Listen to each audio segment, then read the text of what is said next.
Эфирде апта ичинде орун алган урунтуу окуяларды камтыган күндөмү жыйынтык аналитикалык программасы назарыңыздарда. Эфирде Айбек Исабеков, саламатсыздарбы?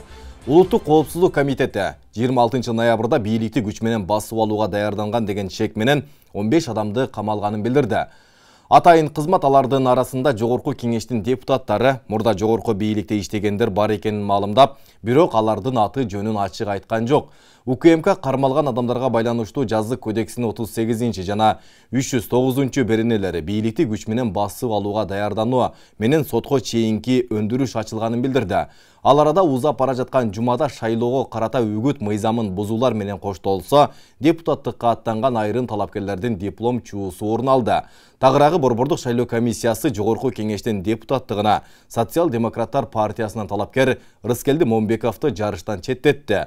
Жума ичинде орун алган ушул жана башка окуялардын тизмеси менен Жума хроникасынан таанышып алыңыз. 22 ноябрь дүйшөмбү. Бир тараптын кызыкчылыгын көздөп, тергөөнү атайын создуктуруучу ченемдер алынып салынды. Бул тууралуу президент Садыр Жапаров прокуратура кызматкерлеринин майрамдык салтанатына катышып жатып билдирди. Өлкө аймагында жол кырсыгынан набыт болгон Кыргызстандын жарандарын эскерүү жүрүшү өттү. Жолдо ажал тапкандарды эскерүүнүн эл аралык күнү жыл сайын ноябрдын 3-жекшембисинде белгиленет.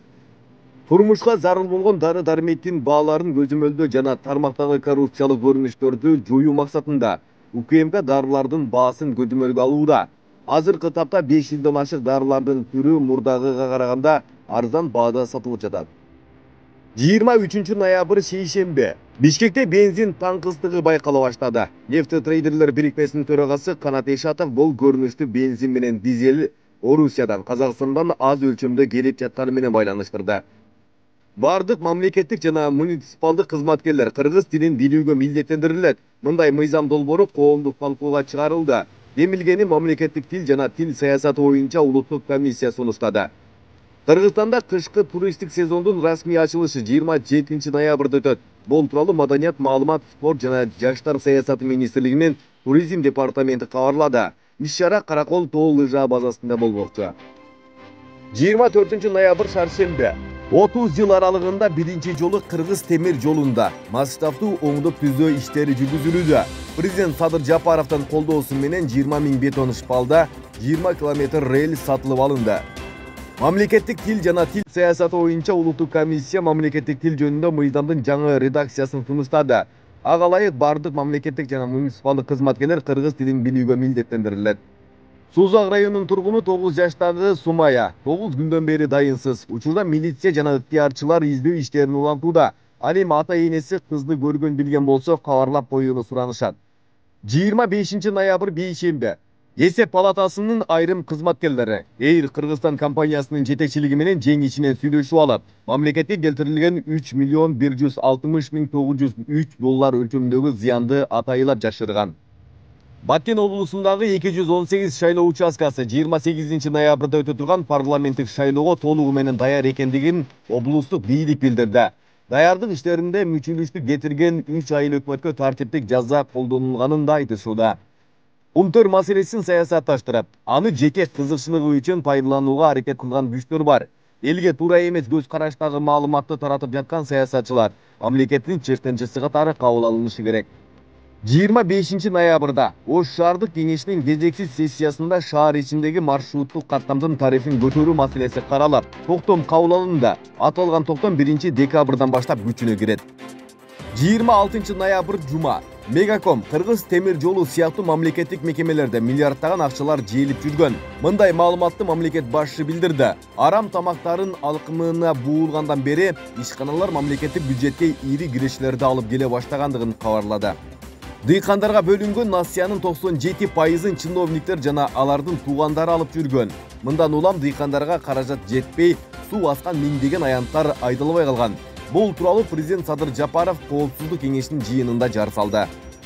Жогорку кеңештин кезексиз жыйыны кворум жок өтпөй калды. 26 ноябрда эртең менен саат 14:00 бул депутаттардын кезексиз жыйыны өтөрү кабарланган.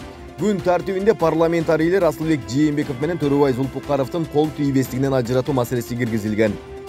25 ноябрь күнү WhatsApp социалдык тармактарда дайынсыз болуп жаткан кыз боюнча такталбаган маалыматтар тараган. Бул маалыматты Жалал Абад облустук ички иштер башкармалыгынын басма сөз кызматы жалган экендигин билдирип, мындай кадамга баргандар мыйзам чегинде жооп берерин эскертти.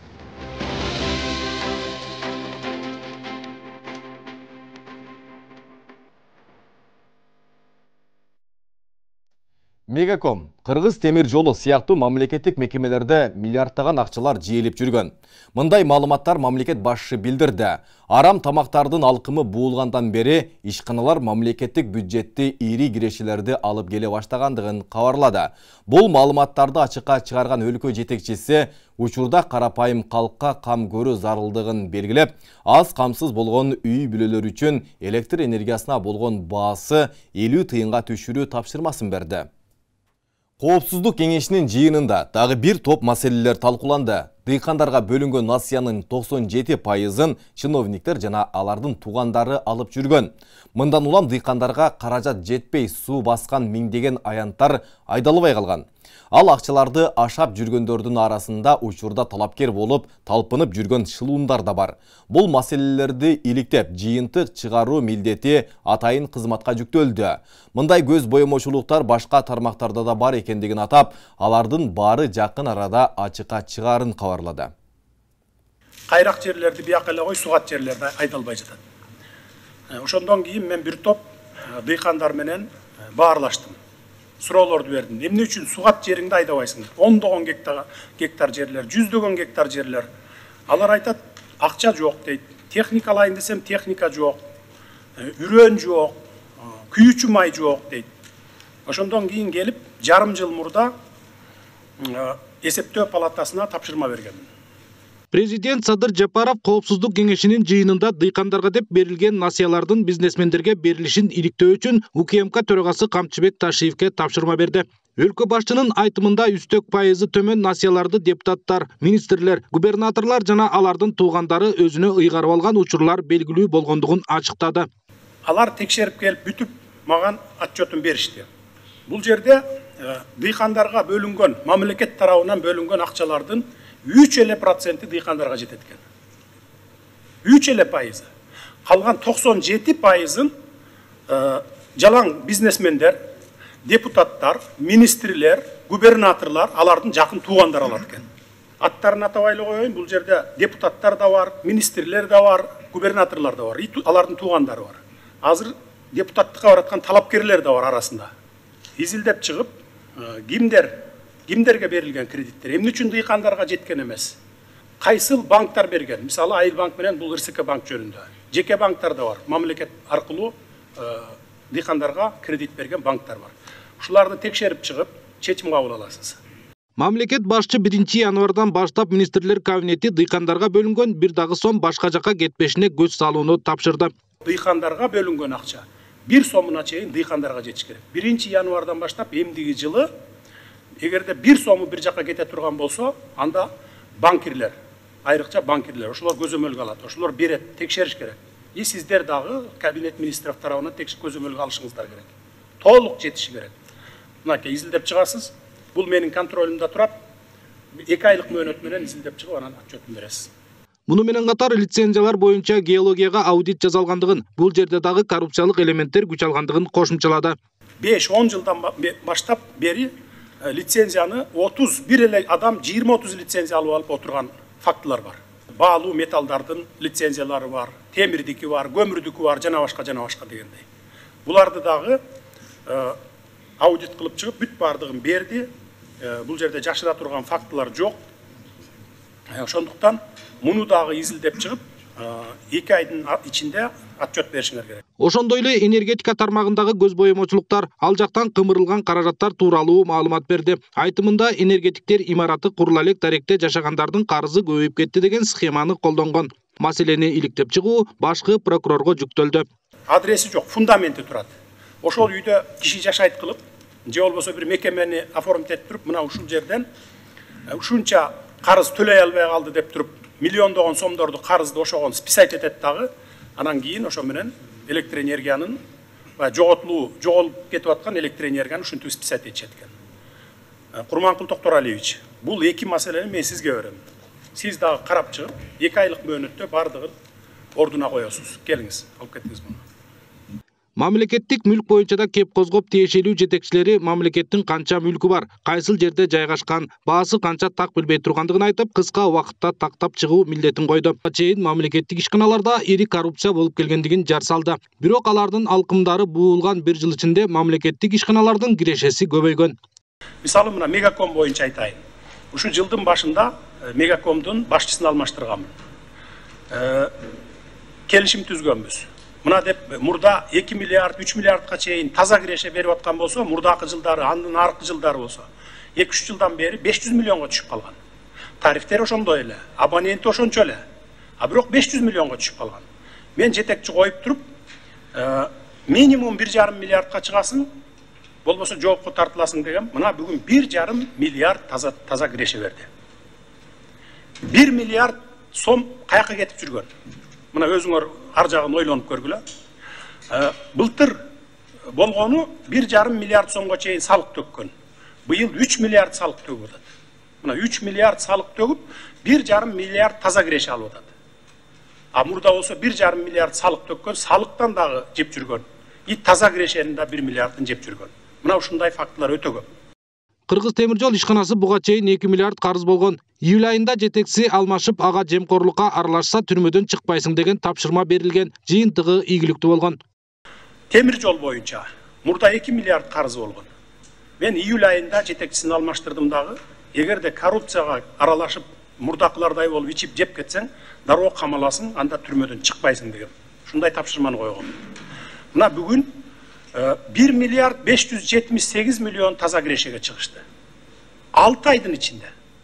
Мамлекет башчы койгон тапшырманын аркасында ушундай жылыштар Дастан заводунда, Айдаркен кадамжай комбинаттарында, Кыргызнефтегаз ишканасында байкалган. Аэропорт боюнча быйыл 3 миллиард 100 миллион сом салыктарды төлөгөндөн кийин таза кирешеси болду. 3 миллиард 110 миллион сом. Мурда 1 миллиард 800 миллион сом гана таза киреше көрсөтүп жүрүшкөн. 1 миллиард 200 миллион сом каякта? Ошол эле рейстер, ошол эле тарифтер, ошол эле аэропорт. Дастан заводу боюнча дагы мурдакы бийликтин убагында камалган адамдар болгон. Алар ошол заводдун таза кирешесин жеп жүргөн, шайлоого колдонуп салышкан. Муну дагы көзөмөлгө алып, быйыл 1 миллиард сомго таза кирешеге чыгабыз деп турат. Мурда карызга батып калган. Ошондой эле Айдаркен, Кадамжай комбинаттары. Аларды дагы мына иштете баштадык. Кудай буйрса, жакын арада бул кирешелерди бере башташат. Кыргызнефтегаз боюнча мына жаңы жетекчи алып барып койгонбуз жылдын башында. Таза кирешени 3 эсеге көтөрүп атат. 3 эсеге. КПК нефтеперерабатывающий боюнча 10 эсеге көтөрүп атат. Элдин эмгек акысын 10 эсеге көтөрүп берип атат. Мына ушундай көзөмөлгө алып, ушундай мамлекеттик мекемелерди киреше бере турган тармактарды көзөмөлгө алсак эле коопсуздугубуз камсыз болот, урматтуу жыйындын катышуучулары. Жыйын жүрүшүндө өлкө башчысы Кыргызстанда жашаган жакыр үй бүлөлөргө электр энергиясынын тарифин 50 тыйынга түшүрүү тапшырмасын берди. Ишкерлер менен эле инвесторлорду коргоо менен чектелбестен биздин аз камсыз болгон үй бүлөлөргө дагы көңүл бурушубуз керек. Анткени азыр баары кымбаттап кетти товарлардын баары. Бизде болсо жакыр жашаган жана жөлөк пул алып жашаган 110.518 жакыр үй бүлө бар. Биз буларга колубуздан келишинче мамлекет тараптан жардам беришибиз керек. Бул боюнча энергетика министрлиги менен эмгек социалдык камсыздоо жана миграция министрлиги иш алып барат. Энергетиктер уктуңуздар, түшүндүңүздөр, бир айдын ичинде дагы бир сыйра ревизиялап чыккыла. 31 декабрга чейин эски тариф менен аласыңар дагы, 1 январдан баштап жаңы 50 тыйындык тариф менен аласыңар. Ушул 110.518 үйдөн. Муну менен катар жаңы жылдан кийин тамак аш таратып берүүнү министрлер кабинетинин төрагасы Акылбек Жапаровго тапшырды. Мындан тышкары Акылбек Усенбекович, мен дагы ойлоп атам, тамак аш жагынан дагы жардам беришибиз керек. Бизде запас бар, госрезервде запас бар, ошондон жаңы жылдан кийин эми азыр буудай унсуну бар болсо керек үйлөрүндө. Жаңы жылдан кийин сөзсүз түрдө ун, май, шекер бериңиздер таратып. Баягы көлөмүн өзүңүздөр талдап чыгыңыздар. Министрлер менен биргеликте эсептеп чыгып, облустардагы өкүлдөрдөн дагы кеңеш алыңыздар, канча үй бүлө алакта кандай жашоо, ошолорго жараша тамак аштан дагы жардам беришиңиздер керек. Алтынбек Бектуров, Алымбек Бектурганов, Калыс Өмүралиев, Регион телеканалы, Бишкек шаары. Сузак районунун тургуну 9 жаштагы Сумая 9 күндөн бери дайынсыз. Учурда милиция жана ыктыярчылар издөө иштерин улантууда. Ал эми ата-энеси кыздын көргөн билген болсо кабарлап коюуну суранышат. Издөө иштери учурда Ош облусунда да ыктыярчылар тарабынан изделүүдө. Ал арада 25 ноябрь күнү WhatsApp социалдык тармагы аркылуу дайынсыз болуп жаткан кыздын ички органдары жок табылгандыгы боюнча маалымат таратылган. Ал эми бул маалыматты Жалал Абад облустук ички иштер башкармалыгынын басма сөз кызматы жалган экендигин билдирди. Учурда маалымат тараткан жаранды издөө иштери жүрүп жаткандыгы айтылды. Чеберем жоголуп, тирик болсо да алса, тапып алабыз да алса. Мыйзам чегинде көрсөтүлгөн бардык иш-чаралар жүрүп жатат. Турларды ошоктон карай бериш керек. Экөөң сай менен полный. 2012 жылы туулган Сумая үйүнөн 18 ноябрь күнү саат 12:40 чамасында мектепке чыгып кеткен. Бирок ошол күнү окууга барган эмес. Сумаяны айрымдар маршруткада түшүп кеткенин көрүшкөн. Атасы Өткүрбек Сулаймановдун айтымында ошондон бери кызы дайынсыз. Жолда мектептен чыгышымга аялым чалды. Аялым чалып, Сумая мектепке барып аптыр деди. Деген уже духум түшүп кетти, сразу эжесине алдыга бардым, октоочусун. Сурасам, мен ооруп калып экен деп ойлопмун. Күн келбеди деди. Ашандан ошу сааттан бери издеп атабыз. Жалал Абад облусунун Сузак районунда мектепке кеткен боюнча дайынсыз жоголгон 9 жаштагы Сумая Хасилжанованы жүздөй ыктыярчы издеп жатат. 6 күндөн бери дайыны чыкпай жаткан кызын табууга ата-энеси жана милиция коомчулуктан жардам сурады. Күчөм калбады, издеп, Кудай алса колду түшүрмөйбүз баска. Но издеп атабыз, ош күндөн бери издеп атабыз. Элге ham рахмат, бир 300-400 адам издеп атат, көргөн болсоңор керек. Бүт барыбыз издеп атабыз. Эми Алладан сурап атабыз. Чыгып калсын деп сурап, кечеси күндүз сурап атабыз. Силардан сураны түшүп, көргөн билгендер болсо, мындай кичине бир мындай илинип калса да, Кудай кааласа тирик болсо да алса, тапып алабыз да алса.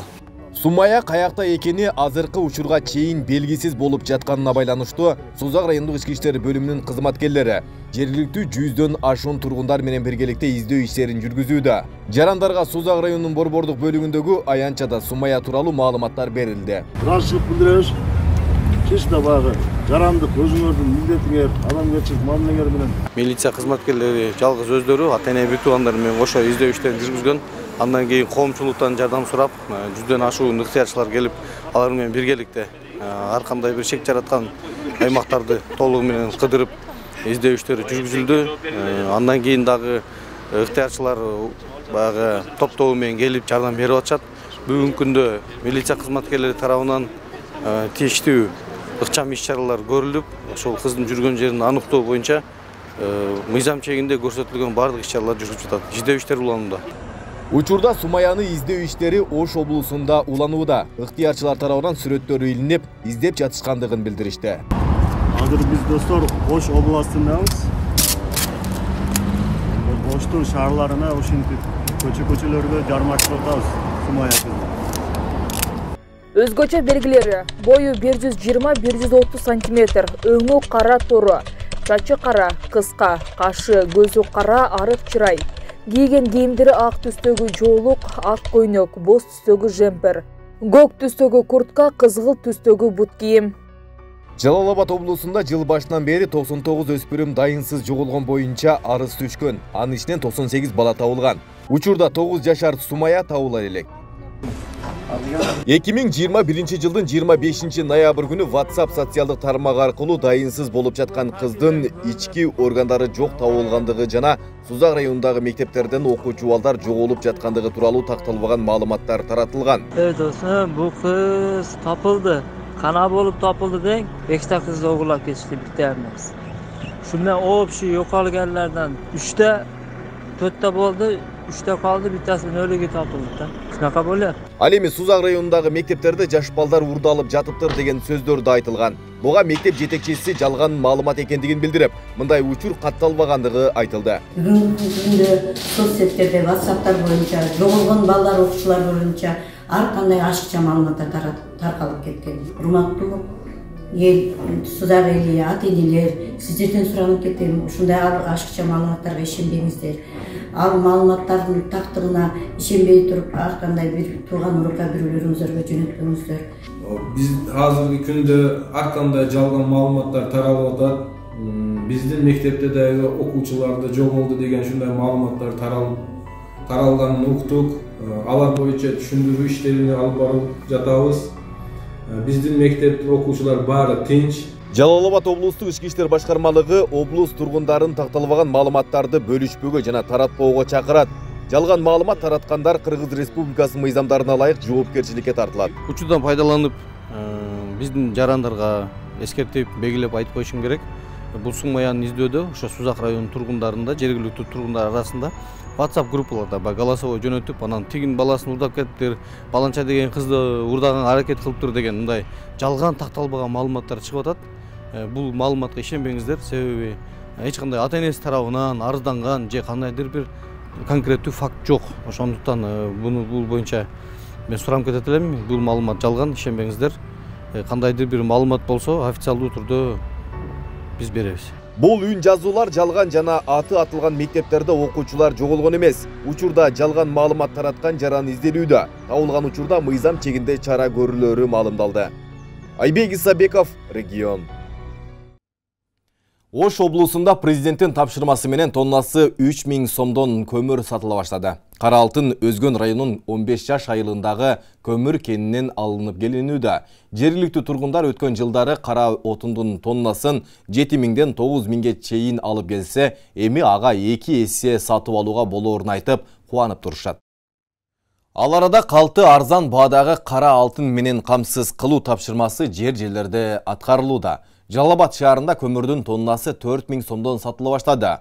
Жалал-Абад шаарынын Курманбек жана Түгөлбай Байзаков көчөлөрүнүн кесилишиндеги муниципалдык строй маркет курулуш базарынын короосунда 22,5 тонна көмүр келип түштү.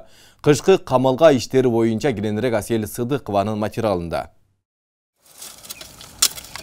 Ош облусунда көмүрдүн тоннасы 3000 сомдон сатылууда. Буга чейин калкты арзан баада көмүр менен камсыз кылуу максатында аймакта көмүр базалары ишке түшкөн. Эми ошол эле базалардан тургундар Өзгөн районунун 15 жаш айылынан алып келинген кара отунду 3 сомдон сатып алууга болот.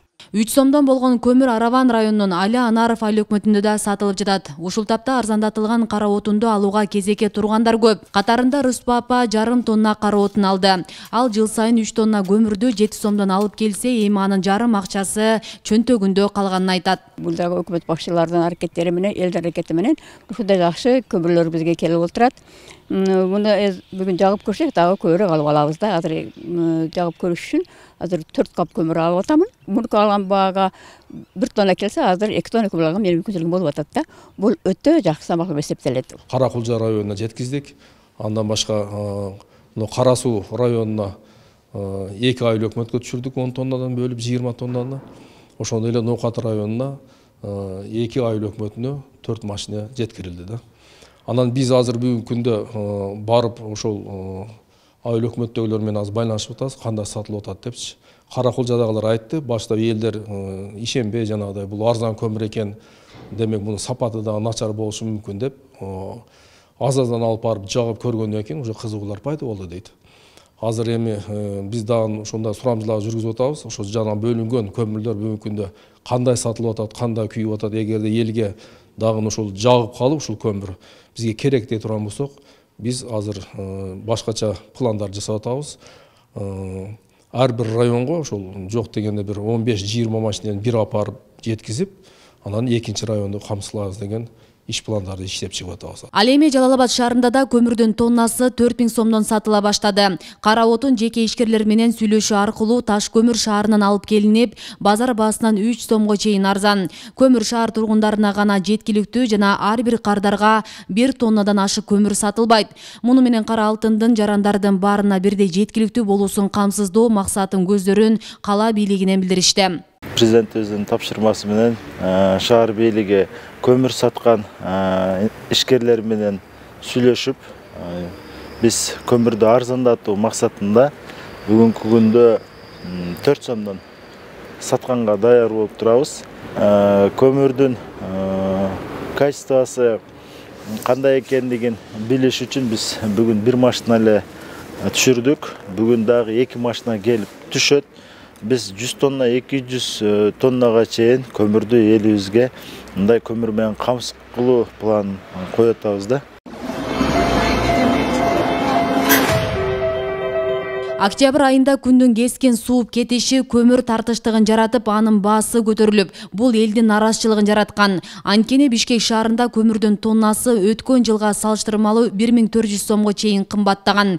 15 ноябрда президент Садыр Жапаров Бишкекте көмүр 3000 сомдон сатыларын билдирген. 16 ноябрда Борбор калада Кара Кече кенинен ташылган көмүрдүн 1 тоннасы 3000 сомдон сатыла баштап, алуучулар көбөйгөндүктөн кошумча кампа ачылган. Иш өзүнүн нугу менен жүрүп атат. Бүгүнкү күндө көмүр келип атат, жетиштүү эле болуп атат. Просто бул жака ошо көмүрлөр келгендей элдерди тизмеге тизип, очерети менен кезеги келсе бардыгын жүктөп берип атабыз. Азыркы моментте менин кайсыңдилерим кыздары жаш, ошого жүгүрүп жүрөм мен, ала албай. Алып атамын, ошону эртең кайсыңдиме берип калсак калат. Ошондо экинчи жолу эмес, кайсыңдиме алып атам. Бул жерде мен 18-нде жазылгам, 1023 болуп башаламан. Контроль керек. Очерет жетпей атат. Биз очерет берип атышат. Түнкүсүн алып кетип атат деген сөздү уктук.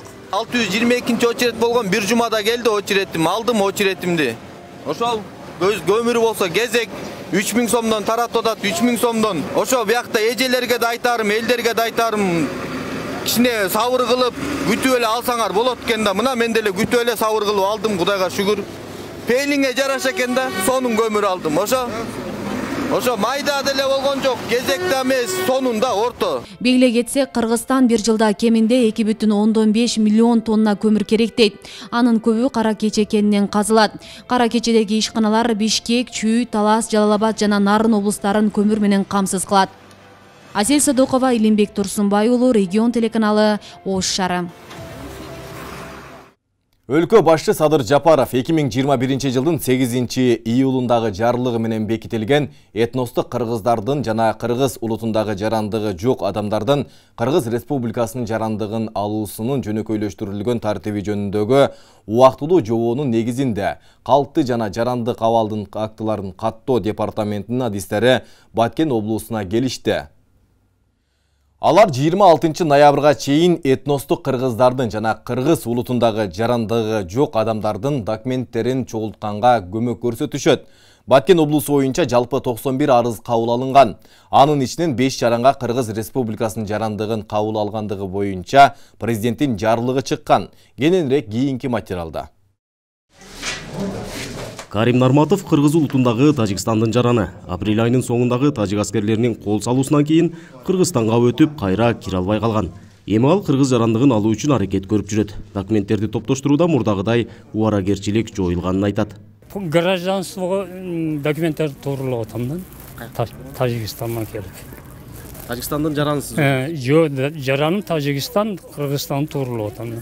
Эми Тажикстанда жашоо кыйын болуп калды го. Ошондук үчүн чыгып келип, жашашкан эме кылып атабыз да, документ тууралап атабыз. Кандай кыйын болуп калды ал жакта? Эмне болуп атат? Жок, киргизбей койду да чыккандан кийин эме. Эте дагы немеден счетторду чыгарып, неме кылып, ошого бияктан гражданстводан тууралап атабыз. Тажикстандан чыккан этникалык кыргыздардын саны Ак Татыр айыл өкмөтүндө эле 50-нү чамалайт. Алар буга чейин эле көчүп келишип, тажик паспорту менен жашап жүрүшкөн. Анткени кошуна өлкөдөн пенсия алгандыгына байланыштуу Кыргызстандын жарандыгына өтүшкөн эмес. Апрель айынын соңундагы окуядан кийин кырдаал кескин өзгөргөн. Булар основной Тажикстандан келген. Мурда келип да Тажикстандан пенсия алып баягында кылгандайга байланыштуу Кыргызстандын жарандыгын алган эмес. Бул кечеги апрелдеги окуядан кийин буларга баягы пенсияларын дагы барып алып чыгыш кыйыныраак болуп калды. Азыр бизге кайрылып атат. Бизден керектүү баягы справкаларды берип райондогу атайын эмеге жөнөтүп атабыз. Бүгүнкү күндө Баткен облусунун аймагында 800дөн ашуун этностук кыргыздар бар. Алардын 452си жарандык алуу үчүн арыз менен кайрылышкан болсо, 38и кыргыз жарандыгын алышкан. Президенттин жарлыгына ылайык Кыргыз Республикасынын аймагындагы этностук кыргыздар жарандык алууда артыкчылыкка ээ жана аларды жарандыкка кабыл алуу жөнөкөйлөштүрүлгөн тартипте ишке ашырыла баштады. Ошо документтерде так эмес, документтери жок жарандар үчүн чыгарылган жобо, жөнөкөйлөтүлгөн тартипте чыгарылган жобо, көлүгү жок, же болбосо паспорту жок жарандар дагы тапшырып, жарандыкка тапшырганга мүмкүнчүлүк бар. Катталган жеринен гана тапшыра алчу. Азыр болсо катталган эмес. Кыргызстандын кайсы аймагында, Бишкекте болсо дагы, Ош областында, Баткен областында жүрсө дагы кайрылган жеринен калкты жарандык абалдын актыларын жана калкты каттоо паспорттоштуруу бөлүмдөрүнө кайрылып, арыздарын тапшырса болот. Этностук кыргыздардын жана кыргыз улутундагы жарандыгы жок адамдардын кыргыз жарандыгын алуусунун жөнөкөйлөштүрүлгөн тартиби жөнүндөгү убактылуу жобонун негизинде калкты жана жарандык абалдын актыларын каттоо департаментинин адистери Баткен облусуна келишип, 26 ноябрга чейин этностук кыргыздардын жана кыргыз улутундагы жарандыгы жок адамдардын документтерин чогултканга көмөк көрсөтүшүүдө. Баткен районунда атайын пункт ачылды этникалык кыргыздарды кабыл алуу максатында. Бул пунктта этникалык кыргыздарга маалымат, консультация жана жарандыкка кабыл алуу боюнча иш жүргүзүлөт. Бул пунктта Баткен районунун эле кызматкерлери эмес, Ош областынын, Жалал Абад областынын, Баткен областынын кызматкерлери атайын опыт алмаштыруу максатында келип иш жүргүзүшөт. Баткен облусу боюнча жалпы 91 арыз кабыл алынган. Анын ичинен 5 жаранга Кыргыз Республикасынын жарандыгын кабыл алынгандыгы боюнча президенттин жарлыгы чыккан.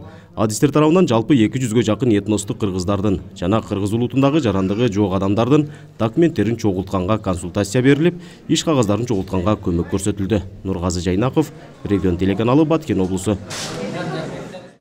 Мамлекеттик тил жана тил саясаты боюнча улуттук комиссия мамлекеттик тил жөнүндө мыйзамдын жаңы редакциясын сунуштады.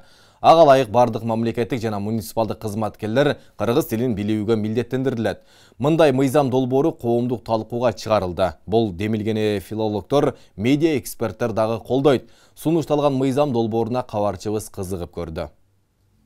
Мамлекеттик тил жана тил саясаты боюнча улуттук комиссия мамлекеттик тил жөнүндө мыйзамдын жаңы редакциясын сунуштады. Долбоор 14 главадан жана 40 беренеден турат. Ал талдоолордун негизинде жана эксперттердин, илимпоздордун, жарандардын сунуш пикирлерин эске алуу менен иштелип чыкканы белгиленди. Долбоордун негизинде кыргыз адабий тилинин алфавити жана орфография эрежелери жогорку кеңеш тарабынан бекитилет. Мамлекеттик бийлик жергиликтүү өз алдынча башкаруу органдарынын, мамлекеттик ишканалардан, мекемелердин жана уюмдардын иш жүргүзүүчү жумушчу тили мамлекеттик тил. Кыргыз Республикасынын ченемдик укуктук актылары мамлекеттик тилде кабыл алынат жана алар расмий тилге которулат.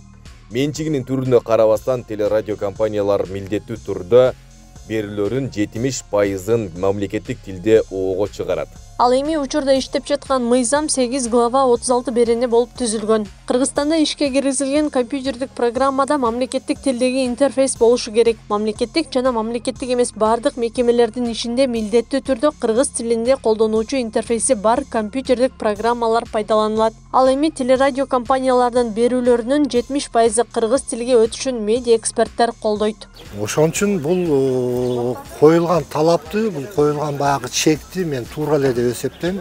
Өзү деги бизде 100% кыргызча болуш керек. 100% мамлекеттик тилде болуш керек. Албетте анын ичинде анча-мынча баягы чет тилдери дагы көрсөтүлө берет. Бизде орус тили, англис тили, же болбосо башка тилдер деле берилиши мүмкүн.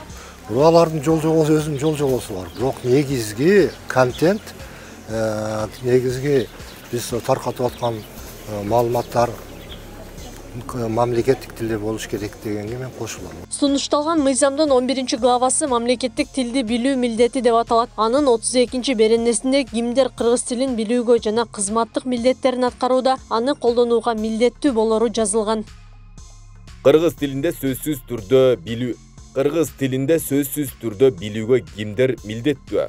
Бардык мамлекеттик жана муниципалдык кызматкерлер, жогорку кеңештин депутаттары, жергиликтүү кеңештердин депутаттары, улуттук банктын кызматкерлери, укук коргоо органдары жана башкалар. Албетте, эми бул мурунку 30 жылдан берки канча президенттер алмашты, башка болду дегендей, ат эле болуп турду. Ошондой эле президентке караштуу мамлекеттик тил комиссия, улуттук тил комиссия деген бар болчу. Мушунун баары тең мындай айтканда уктап эле келгендей болду да. Эми буюрса, мына ушу биздин ажоодун буйругу ишке ашат деп ойлоймун, себеби көдөмөл аябай катуу болот. Бул мыйзам долбоорун куру эле кабыл албай, кийин тыкыр көзөмөлгө алыш керек деген филологдор айтышат. Ар бир облуста, шаарларда өзүнчө бир уюмдар түзүлүп, окуу жайлардын алдындагы кафедраларда ошолорго үйрөтүп тура турган, анан келип өздөрү келип үйрөнүп кетип тура турган bir şartlarda түзүш керек го дейм менимче.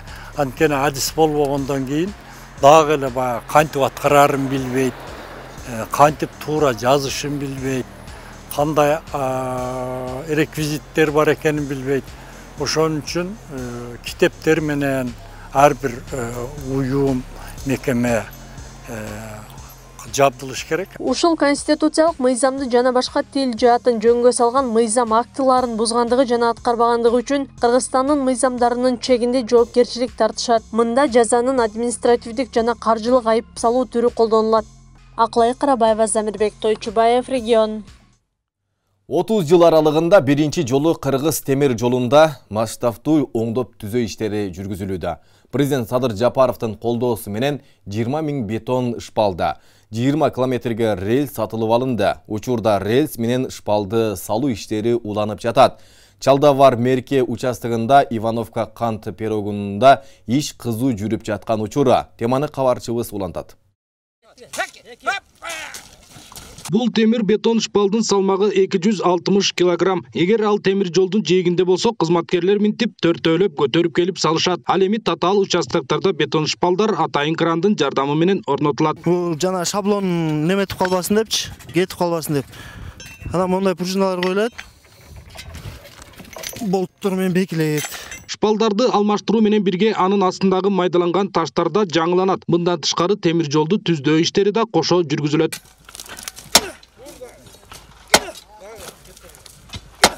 Кыргыз темир жол ишканасы менен 6 миллиондон ашык жүк ташылып келинди.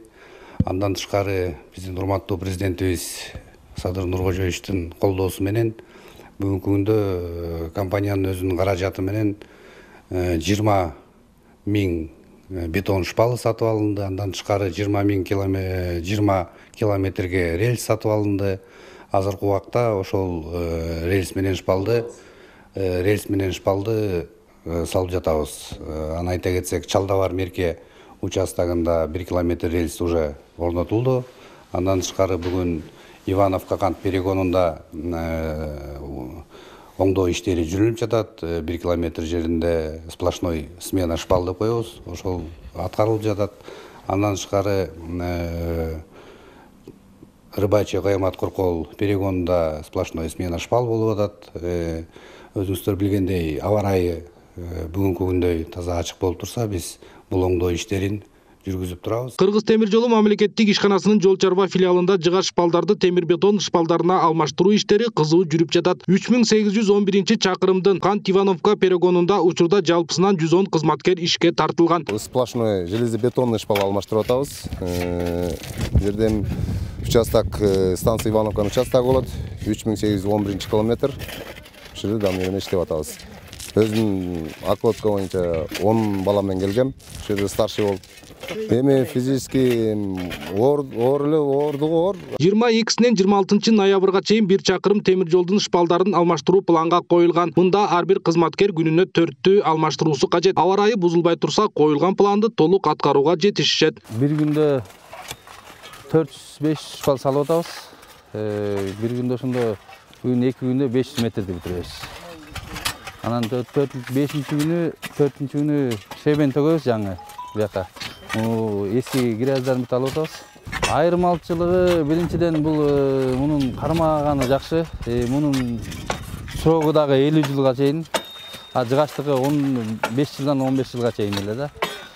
Анан мунун дагы азыркы неме менен технология менен 50 жылга чейин муну кармайт да. Кыргыз темир жолу мамлекеттик ишканасы темир бетон шпалдарын тендердин негизинде сатып алат. Эми жакын арада мамлекеттик ишкана өзүнө тийиштүү шпал чыгара турган заводду курууну көздөп жатат. Бул бир жагынан каражатка үнөмдүү болсо, экинчи жагынан ишти тездетүүгө өбөлгө болмокчу. Алтынбек Бекторов, Калыс Өмүралиев, Регион телеканалы, Чүй облусу.